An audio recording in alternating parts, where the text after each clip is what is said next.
እኔ ፌስቡክ መጻፊያ የለኝም፣ በስውርም እመወረውረው ኃይለ ቃል የለኝም።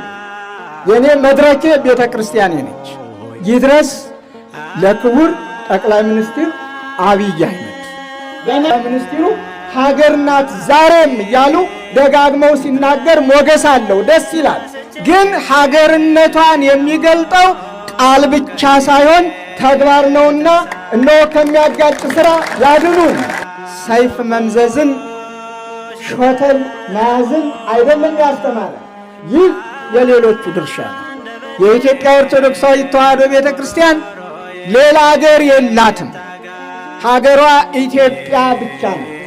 በልዩ ልዩ መንገድ አላዋጣው ያለው ሁሉ በሃይማኖት ስበብ በሃይማኖት መንገድ በዚህ ብንሞክር አገሪቱም ትወድቃለች፣ ሌላውም እንዳልነበረ ይሆናል የሚል አስተሳሰብ እስካለው ድረስ ምክንያት ፈጥረን አገር አናፈርስም።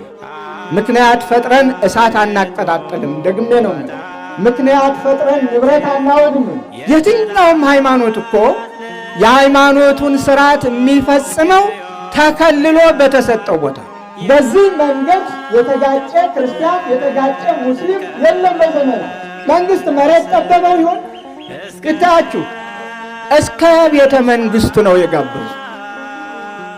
እስከ ቤተ መንግስቱ። ቤተ መንግስቱ የሁሉም ነው፣ ግን የአምልኮት ቦታ አይደለም። መከራ አለባችሁ ተብሎ ተነግሮናልና ስለ መከራው ምንም ማለት አይደለም።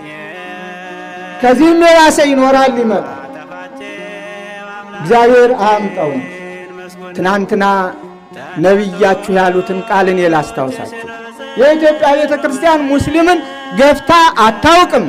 ሀሁ ብላ ፊደል አስቆጥራ ለክብር ስታበቃ ካልሆነ በስተቀር